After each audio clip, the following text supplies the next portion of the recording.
Story number 9. My children are all grown up and have children of their own now. I like to think of myself as the cool grandma, so whenever I have them over, I try to make each visit as fun and memorable as possible. I decided to take my grandchildren on a hike one day. I'm still quite active in my old age, and the trail I took them on was a very easy one. Halfway down the trail, my 7-year-old grandson glanced over his shoulder and stopped dead in his tracks. He seemed to be staring at something behind us, but when I looked, there was nothing and no one there. "What's wrong?" I asked him. "Those people keep following us," he told me.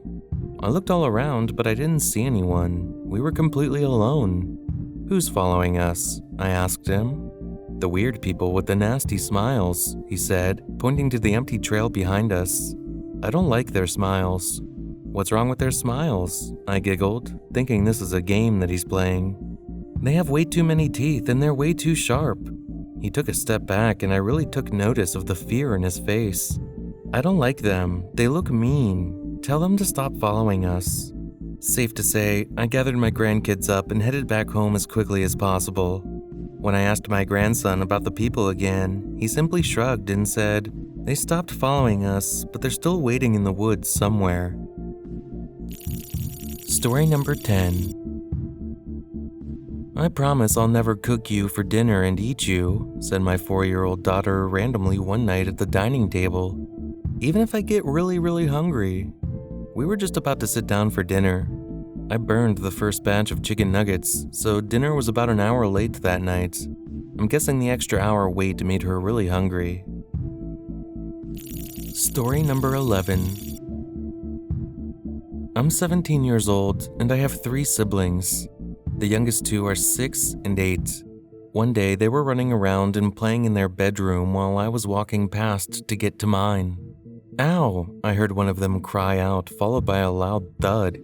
I sighed, realizing that I had to do something because my mother would never let me hear the end of it if one of them was hurt and I didn't do anything. I walked into their room.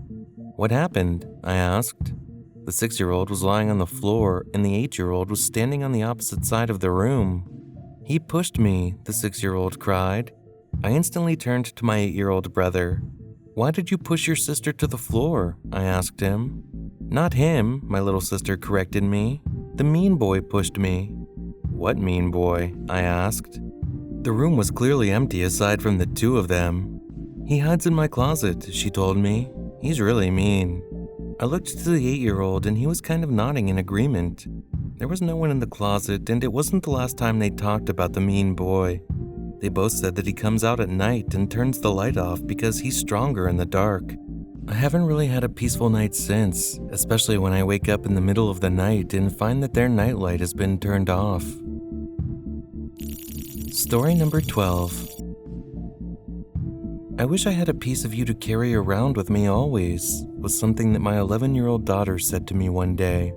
I thought it was sweet, so I went to an old Bits and Bob's store down the street and bought a cute little locket. I cut off some of my hair and put it inside the locket. I then gave it as a gift to my daughter. "What is it?" she asked.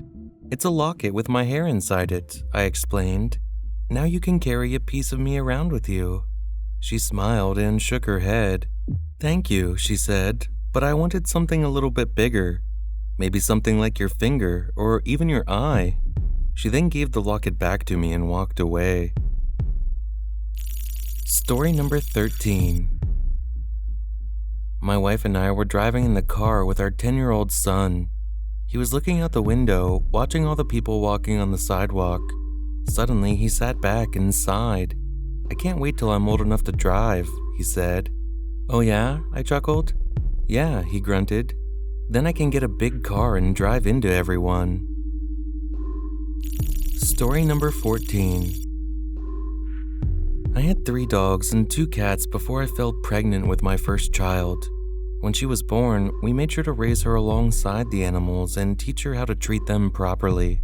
She came to love them like her own siblings. One day, she walked up to me while I was reading. "Mommy, the dogs are supposed to protect us, right?" she asked. "Yes," I said. "The dogs protect us from all the bad people. So, is the man that crawls on the ceiling at night not bad?" Story number 15. I caught my son using the hose to pour water over an anthill in the garden one day. I know they're just ants, but I didn't want to stand by and let it happen. I always thought that if he was comfortable torturing something as small as an ant, then it wouldn't stop him from doing bad things to animals and even people. I took the hose away from him and scolded him.